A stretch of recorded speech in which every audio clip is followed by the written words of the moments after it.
Hi, I'm Gia Mills and I've been a celebrity makeup artist for the past 20 years. I'm also the founder of sweat-friendly cosmetics brand Skin in Motion. I'm absolutely fascinated by the power of makeup and it's so interested in beauty politics. So in True Reflections, you get to peek behind the curtain and find out what your favourite celebrity really feels about their appearance when the glare of the media is upon them. So who is with me today? My guest today is a bridal designer, a beauty queen and a reality TV favourite. But today she's swapping tiaras for talk time as we dive into all things glam. From the glow-up secrets behind the camera to the confidence makeup brings in front of it, please welcome the former Miss Great Britain and star of Married at First Sight UK, April Banbury. Thank you. Thank you so much for coming in. Thanks for having me. And I'm really excited to really delve into all sorts of areas that I think our listeners will love hearing about, your views on beauty, etc. But first of all, I want to know, what makeup are you wearing today? So today, I've tried to not put too much on because it's a bit humid outside. I don't want it to like melt off my face. So I've got Chanel foundation. I've got, I think, a Rimmel Concealer, the Chanel cream bronzer, which is pretty much over my entire face. It's amazing. The Soleil, so amazing. She could just like build on it. Like I like to, even when I don't want to wear like a full face of makeup, I'll just put like a bit of that on just to like. It's got a cream. It's creamy but gel-like but dry. Yeah, I'm like, what is it? I know. And it looks dry, and I was like, so I'm gonna put my brush in here, and then it goes on like a cream. It's like it's a genius magic. And then I've just touched up my eyebrows a bit because I have had them like microbladed. It's something like microblading but not microblading because I hate it. It's called Fee Brows. Yeah. I think it's PHI and then brows because I cannot bear drawing my eyebrows on. Yeah. I like overplucked them in the 90s. I've got like 5 hairs left. How many people have told me that? They've literally like, I plucked my eyebrows out because I was more 80s when it was Brooke Shields and it was like, keep your eyebrows, don't pluck them. And then the 90s was like, pluck them. And everyone sort of, it's great for microbladers, all this, this other. And is it like the it is like that, yeah. It's just this little kind of wiry tool thing that draws hair strokes on.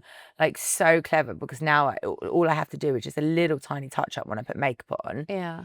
And I'm good to go. And then I've just got a bit of mascara, a little bit of eyeliner. I know. I like the way you winged out at the outer corner. Like a little wing. And a bit of lip liner and Carmex because I've actually had my lips microbladed as well, like the lip blush. Ooh. Oh, the lip blush. How does that work? Yeah, so that was quite painful, I'm not going to lie. But it was worth it. Yeah, it's like a semi-permanent makeup. Oh. Like a semi-permanent. It's not like a lip liner, it's just actually... No, so she does the line and then does like the whole lip. So your whole lip is slightly pink? Yeah, I've got a little bit of lip liner on, just a little bit. So that's your natural colour because it's clear Carmex? Yeah. Wow, so people have to, if you're listening, you need to go and see on YouTube because you'll be able to see the photo. 100%, I swear by it. That's incredible. You just wake up in the morning, do your skincare and go. That's amazing. My brows are there. I absolutely love that. I remember being on holiday once with a girl years ago and we were in Thailand and she went and had her brows done, her hair straightened, like the sort of Brazilian blow dry, her lip liner, some eyeliner tattooed on, and we'd go in the sea and she'd get out and look absolutely perfect and her hair would go straight and her makeup and I'd just get out like a drowned rat. No. And I was like, no, that's really annoying. Now you just look perfect. This was me on holiday the other month and I was so delighted with myself because I could like get in the pool, get my face wet, sun cream, and I just still had my brows and my lips and I was like, this is just the best thing ever. Genius. But obviously you've mastered the art now. When you were younger, tell me any beauty fails, what did you get wrong? All of it. I got all of it wrong. All of it. I had really bad acne when I was younger. So I would just wear like copious amounts of makeup. Like I've got a whole thing of foundation on and then I would go in with like, I think it was like Rimmel or L'Oreal like powder and it was so pale.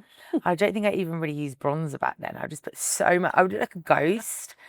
And then you've got like the mascara, the eyeliner, maybe a bit of blue eyeshadow, foundation lips. Blue eyeshadow, nice. Again, the 90s, the foundation lips, which just dries your lips out and cracks. What the hell was that? I was like, yeah, the drier the better. Perfect. That'll do. It's just so funny that when we're younger, the things we think are, oh, that's okay, and you look in the mirror, and your mother probably says, no, that looks awful, and you just don't go, no, Why I love that, it. April? You don't need all that on your face. I'm like, but I do. I know, and you can't see that it's not good. It's like, no, no, no, I love it. And your mother's like, you're going to regret. It's like boys with those weird haircuts down their face, and they're like, in 10 years' time, you look at yourself, go, why didn't someone stop me? This And is it's like, it. we tried. Makeup blindness, like completely. Makeup blindness, I love it. Yeah. And who did you look up to? Who were the sort of beauty icons of the day that you were like, oh? I think back then it was like Paris Hilton, Britney Spears, like anyone who was on the front page of a magazine. Yeah. Like, it was like, because I literally used to bleach the hell out of my hair as well. I was like peroxide blonde, fake tan. So anyone who looked like that, I was like, yeah, stunning, stunning, love it. I'll do that. And did you feel good in yourself? Were you quite confident growing up, sort of in your appearance? Did you kind of go, yeah, I feel comfortable, or or was there that sort of teen angst? No, massive teen angst. I was hugely insecure, maybe a bit because of like my acne. It was like so bad. It was like, all over my face. I had it on my neck, on my back. It was so bad. And I was really skinny, so I got bullied quite a lot. And I mean, a lot of people did get bullied, didn't they, at school? And it really like impacted me back then, because to make me kind of like, insecure, I guess, and not confident. So I guess I'd hide maybe behind a mask of like all the makeup, hair extensions, fake tan, like. I think it is, isn't it? It's like we don't want to show our true selves if we just par back. And I don't know if it's ever changing, that pressure. It's always in the back of your mind. There's always some kind of pressure, I guess. But now I feel like after many, many, many years of work, I've just, and laziness, it's the point now where I'm just like comfortable in my own skin. I just think, well, if no one likes it, like someone else's opinion on the way I look is none of my business. No. Do you know what I mean? I'm just like, that's fine.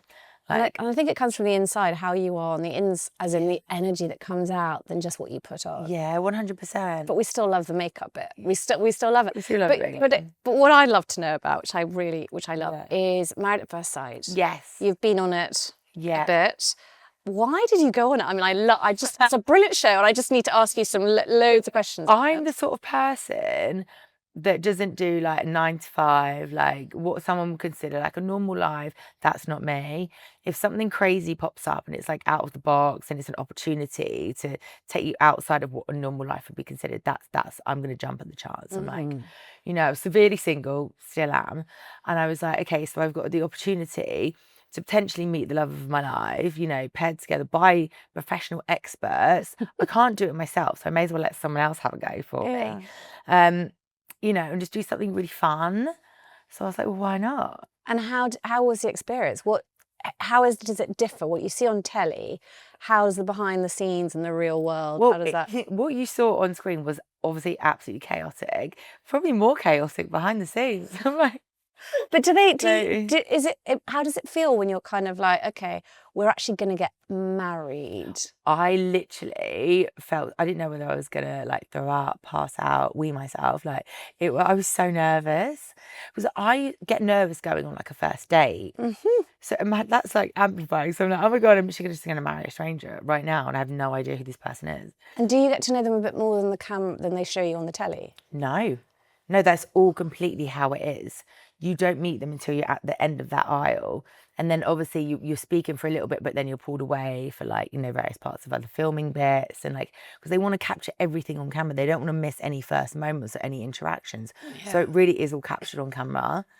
Like, so nerve-wracking. God. And also, so how did you think that any of them were going to work? Did you sort of think, actually, what's your instinct straight away? Did you kind of go, yes, I think this is brilliant, they're really clever, they've picked the right one, or like, oh my God, no? Like, I mean, there were certain couples I looked at and I thought, no, there's just no way. And I think there's only one couple that's still together from my series, so I think my predictions are pretty accurate with that. Yeah. But it's like you never know, because it's so like, it's so intense. It's such an intense experiment. And spending that much time with someone, you could think in the beginning, oh, this is like, this is great. This, really fancy them. This is perfect. But then spending that much time with someone, living with someone, which is a really hard thing to do. Yeah. You know, you get used to like people's habits and bits and bobs, and they're like, oh, actually no. You don't know them, and it's you know, we all have our weird foibles, and that's absolutely fine. But if you kind of grow into those by dating someone, you know, sleepovers, and then all of a sudden, but to go bang straight in, it's And I love my own company. Like I love being on my own space. So to be living with someone and then have like all the other couples in the apartments and just to be around people all the time, I was like, oh God.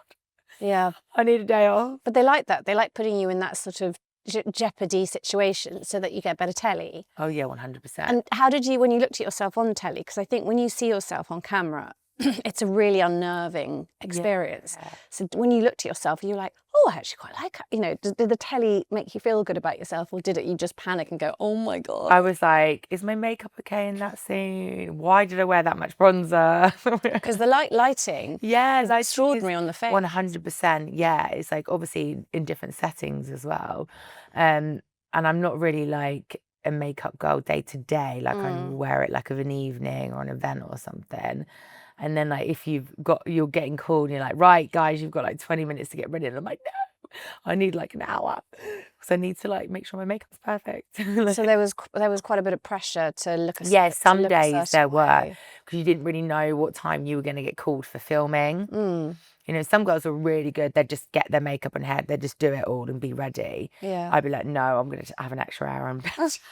I think it's fascinating with reality TV because we don't see. It's like, you know, I've interviewed people from Love Island and, you know, Traitors, and they don't support you at all in the beauty side. It's like you have to be you. There's no like someone, because I'm always standing behind a camera often going, oh, they need a bit more powder, or I'll jump in and I'll do something. But you're all there, raw. You can't do that. It must be really stressful. Yeah, I remember we filmed one of the dinner parties and we like hadn't had a break, and it was like going on for hours, and I was like, at that point I hadn't had my lip blush done. If only I had, because like my lip liner had gone, no Carmex, and I was like, I literally looked like I'm back in the 90s with like just like pale lips, and it's like, and I was just like, that's all I kept thinking about. I was like, I just want to go and top my lipstick up. Yeah. And I was like, it was awful for me in that moment. And you can't see what the monitor looks like. So no, like you're completely you can't break away from like the filming. And would you do it again if you went back again? Would you do the shows again? I mean, I'd never say no to like more TV, and I'm still single, so who knows? But yeah, I don't know. The dating apps are not really working out, so I think they're a funny old terrain, the dating apps. But and I don't think also people don't always look how they look in the photographs. Yeah, well, I've been catfished by a man before. Oh. Yeah. Well, did you actually meet up with him? Yeah. So did he look like the person in the photograph, or was he completely different? Completely different. I don't know whether there was like a slight resemblance. I don't know whether he'd used his brother's pictures or like weird angles. I don't know, but I'm telling you that it was not him. That's terrifying. But why do that? Because it's like as soon as I'm going to see you anywhere. Oh, yeah, exactly. How are you going to get on a date? Yeah. Well, and also I think should one, and does one do a slight tweaking? You know, you can do the face filtery things. Yeah. I think it's permissible only if it makes you look like you do in real life, because cameras can make 100%.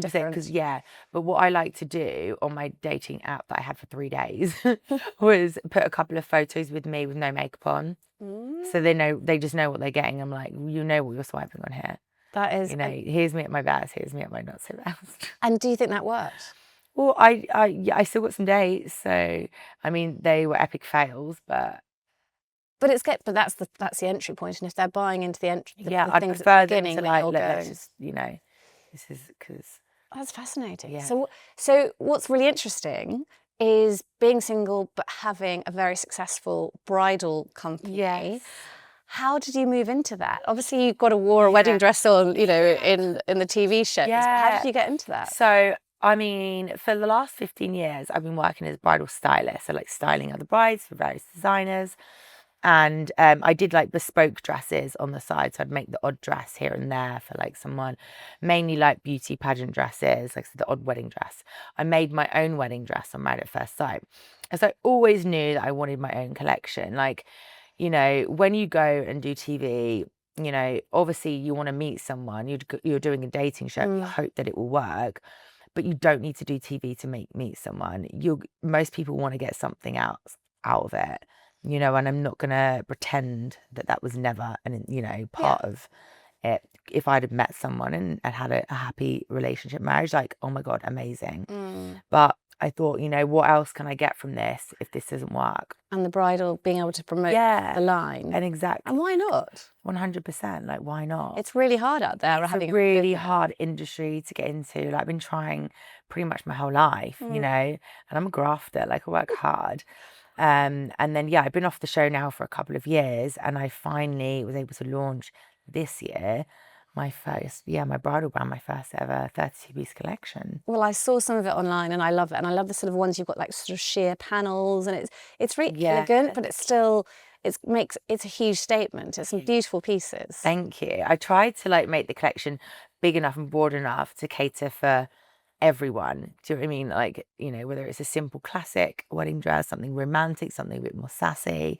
I tried to put like a bit of everything in there. Because obviously right now it's kind of, you know, it's major wedding season. So everyone's going nuts. And obviously the questions I want to know about, because you're right at the coalface. I mean, I was saying I do the odd makeup for weddings, not very often, but occasionally I do them, and it's rather lovely. And I sort of see that, I have a little peek into that world, but you're completely absorbed in it. How women nowadays, what's the makeup look that's trending for brides at the moment, would you say? So, I mean, when a bride has always come to me and asked for advice, like, you know, oh, don't know how to do my makeup, or I always, and you probably say this as well, like, you want it to still look like yourself. But like, I'm seeing, like, I like natural on like a lot of my brides that I've seen.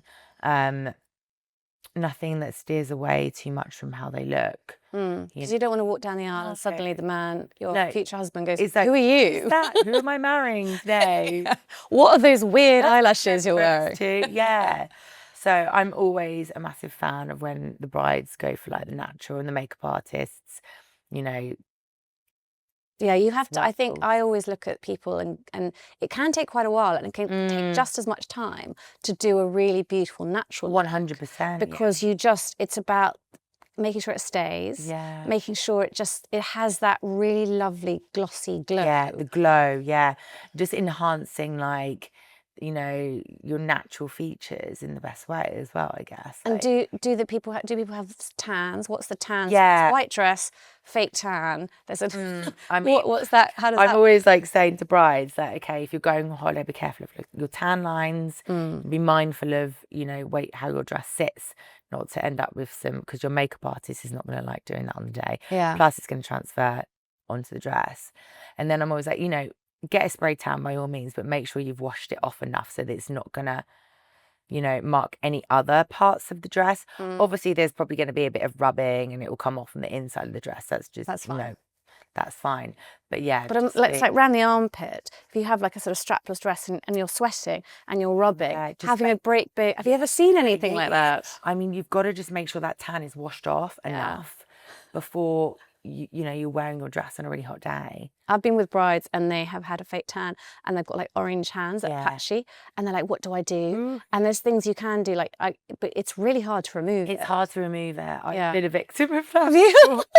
Not on your wedding day. No, luckily not. I did have I had a very light spray tan for the maths wedding, and I'd been on holiday like shortly before then, so I was like a little bit of natural tan and a light spray tan, so I was like, but it was not hot on my wedding day, so I didn't need to worry about it transferring anywhere. No, that's lucky. I was actually freezing cold. And do you recommend any particular products to people? Like, this is a brilliant, like, lots of people tend to really like when I really ask them. There's Estee Lauder the double wear, which is brutally horrible for your skin, but it does stay if someone wants that really heavy look. Anyway, I wouldn't recommend that, but what would you say is a good product? What do you tell As in makeup? Yeah, what do you say? Well, I'm addicted to my Chanel cream bronzer, so it's going to be that for me.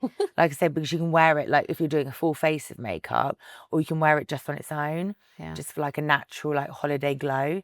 you know, when you do come back off holiday, you don't want to wear like a full foundation. And you can top it up. You just put that, yeah, and you can literally like build upon it. So you can put a little bit on, and then the more you put on, the darker it will become. And like, I literally am obsessed with it. Like, Does anyone ever ask? I've often thought about ask for like a sort of special pocket, because I always then hunt after I've done a bride's makeup and hunt for a bridesmaid to go, right, here's a little bit of the lipstick.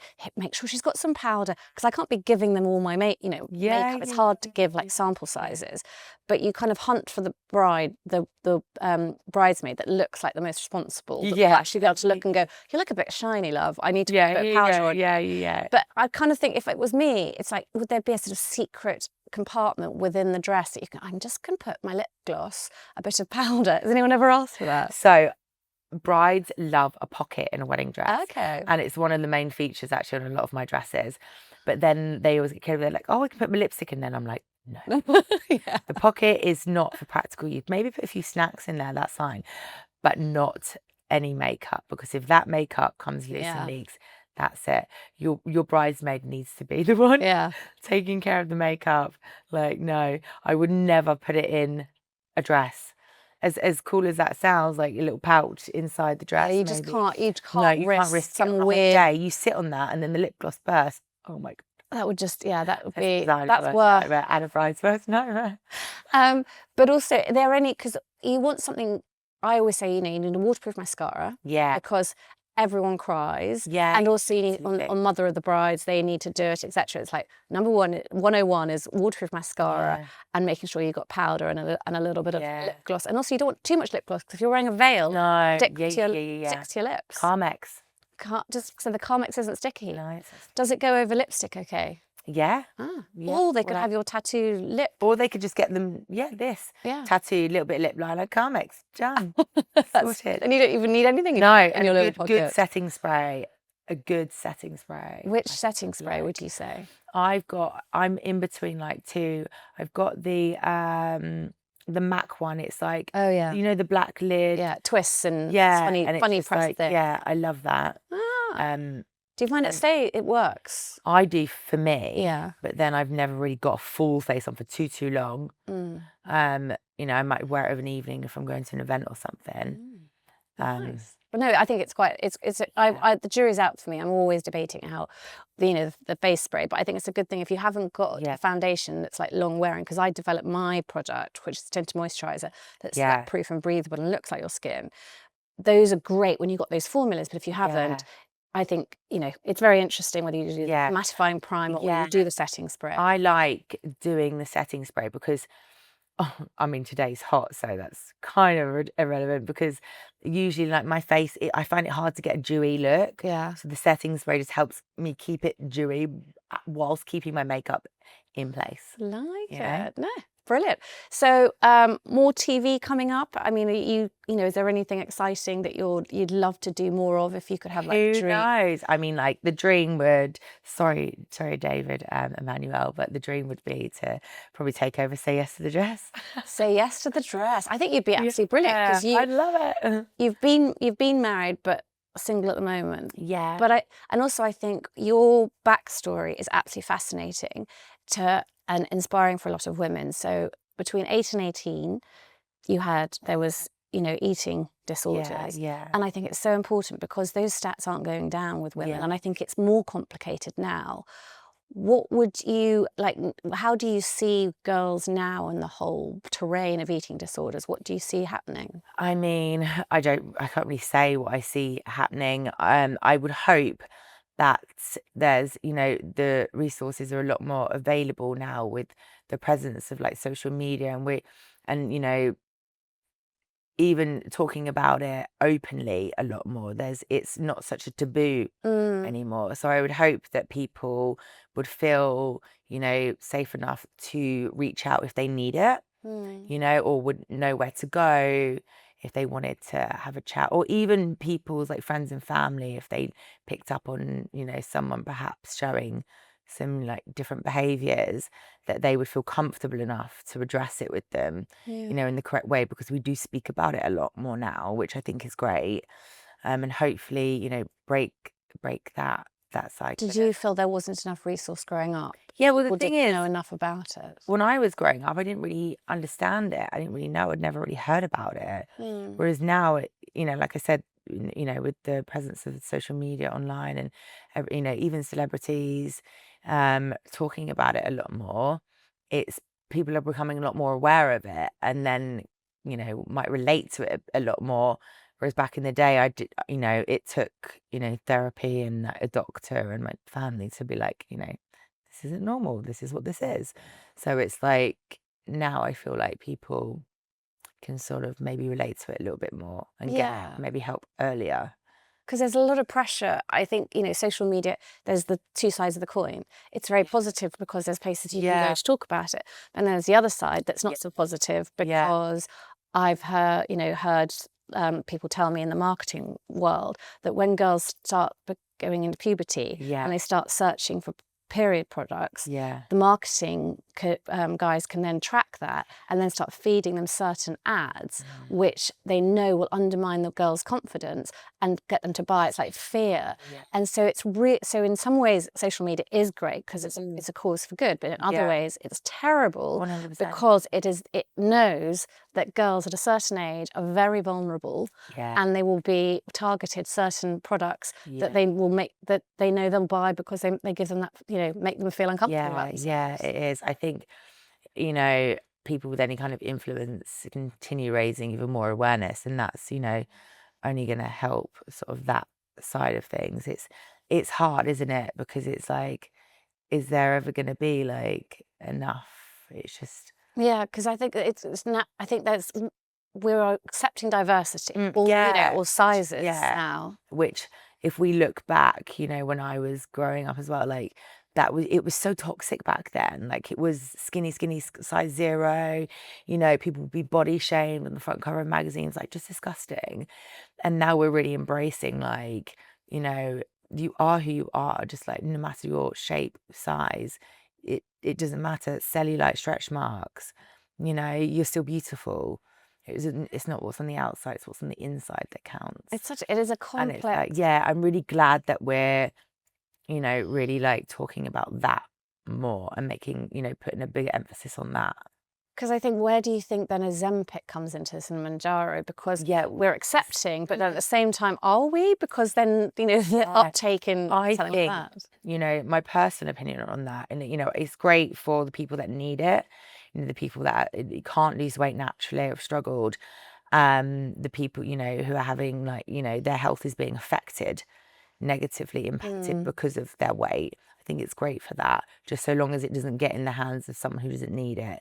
I feel like if that needs to be monitored very, very strictly, because I do hear sometimes people that don't need it have managed to get their hands on it, and I'm like, oh no, there are so many people I know on it. Like, it's just another thing, isn't it, that needs to be. Well, it's got the pros and the cons. Like, it's a great thing, but then in the hands of the wrong person, it can be like a really bad thing. But it is so easy to get. I have a friend who I know lots of people who microdose on it, and a friend, in order to get it, you have to send a photograph of yourself with the date.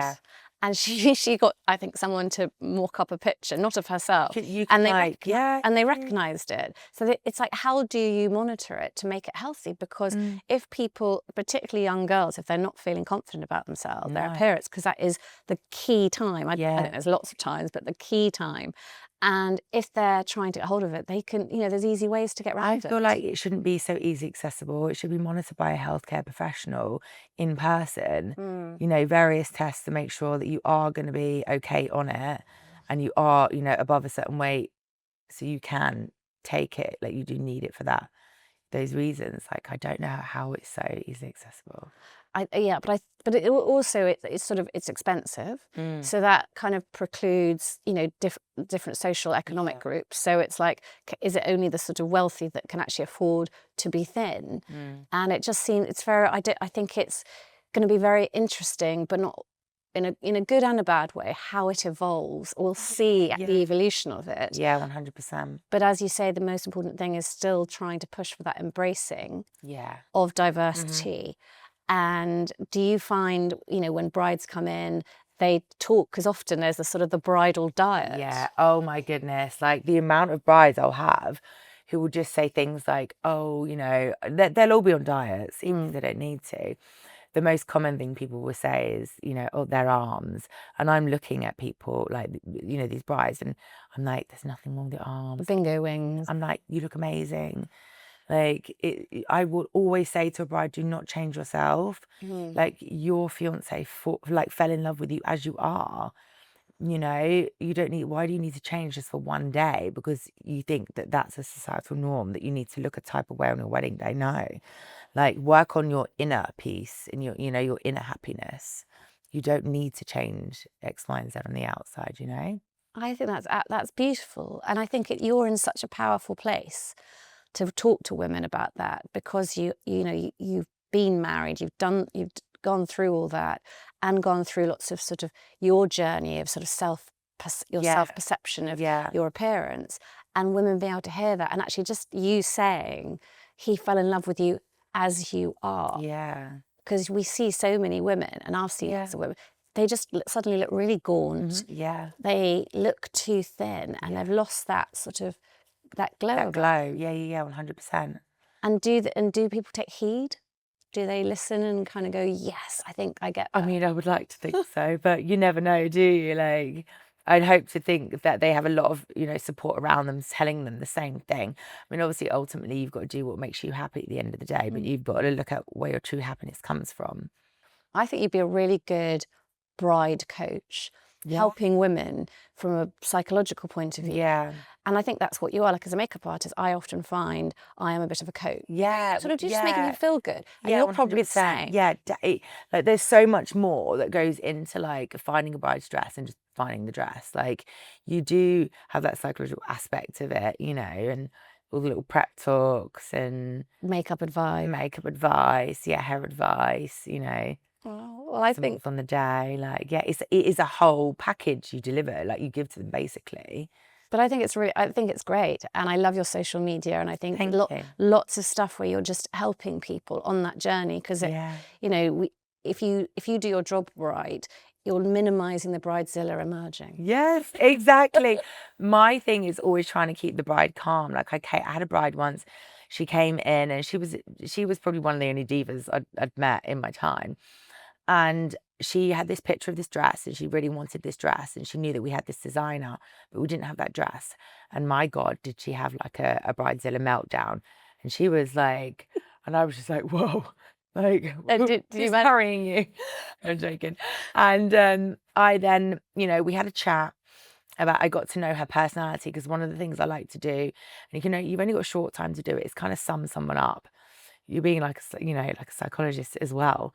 And I got a feel for her personality, her venue, what she was like, and, you know, had this dress that she'd shown me. And when we looked through everything, and I was like, will you just try this dress on? She was like, no, I hate it. I'm not, like, it's not me. I was like, please just try it on. She put it on, and she ended up buying that dress because of how the dress made her feel when it was on. You're like the bride whisperer. Yeah.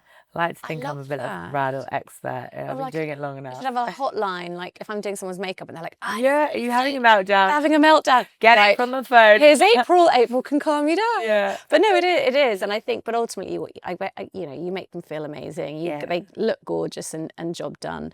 Yeah. And I'm just looking forward to seeing what, you evolve, what you do next. Thanks. And it's been absolutely lovely having you on and learning a bit more about you today. It's been a pleasure. It's been so much fun. Thank you so much, April. That is it for True Reflections this week. For more information on April's bridal wear, visit www.aprilbanburybridal.com. If you are affected by what you've heard from April opening up about her eating disorder, support is available at seed.charity. If you enjoyed today's episode, please subscribe wherever you're watching or listening, and you can find me across your social media by searching @True Reflections Podcast. I'll be back next week with another celebrity to talk through their beauty experiences, their favourite products, and delve deeper into how the ideals of beauty shapes not just our physical appearance, but also the core of our identities. Until then, have a lovely week.